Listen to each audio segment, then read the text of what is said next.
and this is Jordan, another Jordan. Feminists lose it when Jordan Peterson explains the pay gap logically. Here is just another example. I love this podcast host's hilarious point of view. You will continue to be deceived as a woman, and you will continue to be deceived as a man. Even though you may know some things, you may feel a certain way, understand it will never end, because again, equality is not what they want. They want what they want at the end of it. And no matter what means it takes to get there, they demand, they are entitled that they get it. You're going to have choices and equality of outcome. What if people choose different things, which is what they've been doing in Scandinavia? So the Scandinavian countries have moved more towards gender equality than any other countries, and the personality differences in Scandinavia have increased rather than decreased, and the proportion of women who are choosing STEM fields has decreased rather than increased. So as cultures become more gender neutral, the number of women who choose STEM fields decreases. What do you mean by STEM fields? So science, technology, engineering, and mathematics.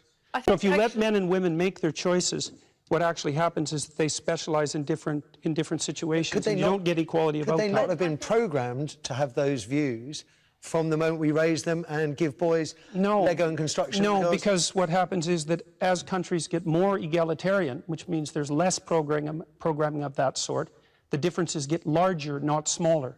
And the scientific data on that is clear, and most of it was generated by people who have a left-leaning bias, so you can't blame it on conservative scientists. It was a shock to everyone to find that out. Sophie, I think the difference between Jordan and me is that we look at evidence and we lean towards different theories. So Jordan's theory is very much evolutionary, you know, that there are inherent differences in men and women. Mine is very much more social role theory, if you like, and that men and women are taking on different roles due to the expectations that society puts on them. And it's interesting that Jordan frequently cites Scandinavian countries where they've made more, like there's nowhere in the world that women are equal, but Scandinavia has made the most progress towards shared parenting, etc. Yep.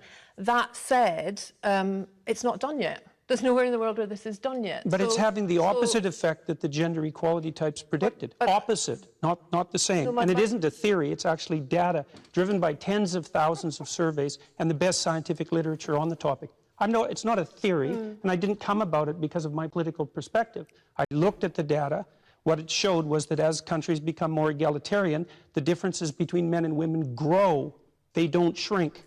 So what I'm interested in is data and analysis as well, and I'm particularly interested in the ones presented, such as the ones by the University of Southern California, which discovered that change towards gender equality is actually being slowed by beliefs that are legitimizing social inequalities on the basis of sex.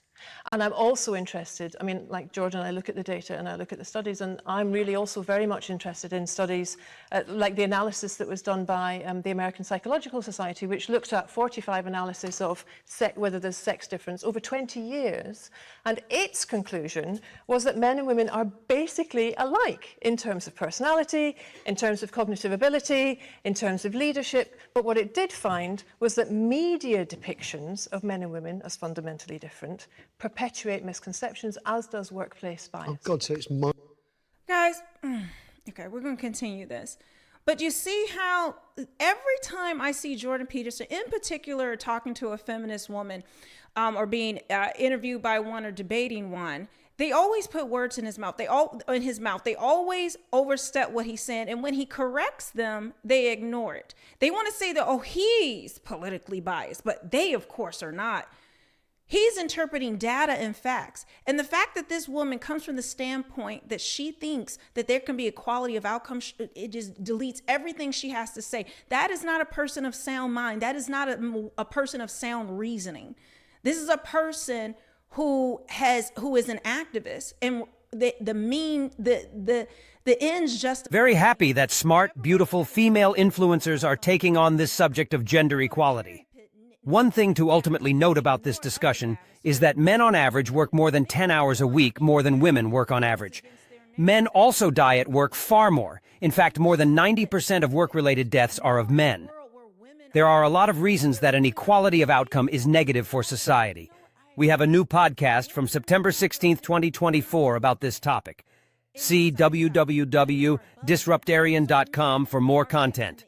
Please help us grow by liking this video and subscribing to our channel. Say in one breath, you know, you have to value women for who they are and their special traits, and shouldn't another interview